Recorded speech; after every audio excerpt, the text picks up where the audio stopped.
بسم اللہ الرحمن الرحیم۔ پہلے زمانے کا واقعہ ہے کہ بنی اسرائیل میں 3 شخص اپنے کام کاج سے فارغ ہو کر شام کے وقت جب گھر روانہ ہوئے تو اتفاقاً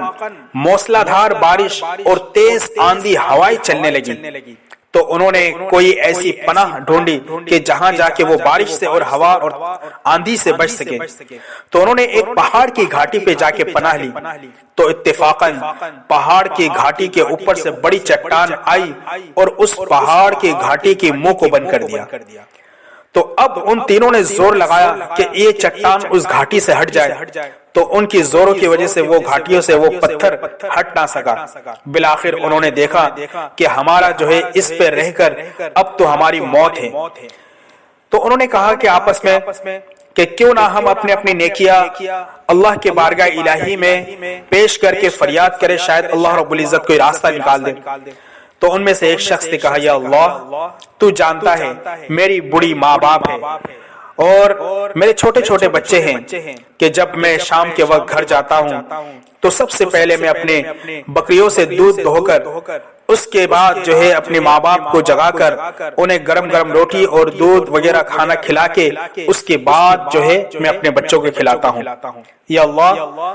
تو جانتا ہے کہ میرا یہ عمل اگر تیرے نزدیک پسندیدہ ہے کہ میں اپنے بچوں کو نہ کھلا کے اپنے ماں باپ کو کھلاتا ہوں، تو اس صلہ رحمی اور اس جو ہے نیکی کے بدلے ہم سے یہ تکلیف اور پریشانی کو ہٹا دے۔ تو تھوڑا سا جو ہے اس پہاڑ کی گھاٹی سے چٹان ہٹ جاتا ہے۔ اس کے بعد دوسرا شخص اللہ سے فریاد کرتا ہے، یا اللہ تو جانتا ہے میں بڑا مالدار اور رئیس تھا اور جو ہے میری ایک حسین جمیل خوبصورت جو میرے رشتہ دار میں تھے اس پہ میں فریفتہ تھا، لیکن میں نے ہمیشہ اسے بہلایا پھسلایا، وہ کبھی نہ مانی۔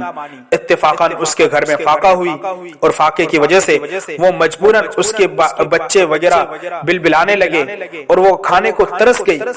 پھر وہ میرے پاس آئی اور مجھ سے کہا کہ بھائی اللہ کے لیے مجھے تھوڑا مدد کرے، تو میں نے اس وقت کہا کہ نہیں، جب تک تم میری منشا پوری نہیں کرتے تو میں تمہاری ہرگز مدد نہیں کروں گا۔ تو اس عورت نے بمجبوری اپنے اولاد کی بھوک اور پیاس افلاس کی وجہ سے جو ہے مجبور ہوئی اور کہنے لگا کہ اللہ سے ڈرنا یہ کام برا ہے۔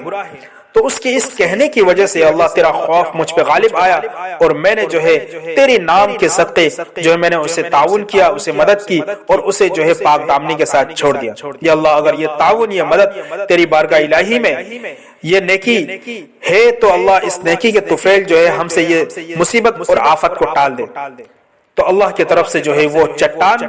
اور ذرا کھسک جاتا ہے۔ اس کے بعد تیسرا شخص کہتا ہے، یا اللہ تو جانتا ہے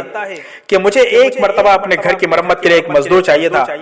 اور ایک مزدور ملا، وہ سارا صبح سے شام تک محنت کی اور اس نے محنت کی اور محنت کرنے کے بعد وہ اپنا جو ہے معاوضہ لیے بغیر چلا گیا۔ میں نے سارے مزدوروں کو سارا حق دے دیا اور وہ مزدور جانے کے بعد وہ نہ ملا، تو اسی مزدور کے پیسے سے میں نے بھیڑ بکریاں جمع کی۔ ایک زمانے بعد آیا اور اس نے کہا اللہ کے لیے اللہ سے ڈر اور مجھے میرا جو ہے معاوضہ دے۔ تو میں نے اس کو کہا کہ یہ ساری بھیڑ بکریاں یہ ساری جو ہے ریوڑ تمہارے ہیں، تو وہ ہنسنے لگا اور کہا کہ مجھ سے مذاق نہ کرے۔ تو میں نے کہا یا اللہ کے بندے یہ سب تیرے ہیں، میں نے تیرے ہی پیسے سے اس کو جمع کیا تھا اور یہی تیرے مال ہے، تو جانتے یا اللہ میں نے تیرے رضا کی خاطر اور تیرے خوف کے اوپر میں نے یہ ساری مال جو ہے اس بندے کو دے دی۔ یا اللہ اگر یہ نیکی تیرے نزدیک اگر پسندیدہ ہے تو اس نیکی کے بدلے ہم سے یہ مصیبت کو ٹال دے۔ تو اللہ رب العزت اس صدقے کی وجہ سے اس نیکی کی وجہ سے اس مصیبت کو ٹال دیتا ہے اور وہ تینوں جو ہے اس گھاٹی سے نکل آتے ہیں۔ تو نیکی صدقہ یہ برائیوں کو ٹالتا ہے۔ اللہ رب العزت نیکی اور صدقے کے بدلے جو ہے آفت مصیبت بلاؤ کو ٹال دیتے ہیں۔ ہمیں بھی چاہیے کہ ہم اللہ کے راستے پہ نیکی کرے، صدقہ کرے، خیرات کرے، غریب یتیم اور مساکینوں پہ خرچ کرے۔ اللہ زیادہ سے زیادہ نیکی کرنے کی توفیق عطا فرمائے۔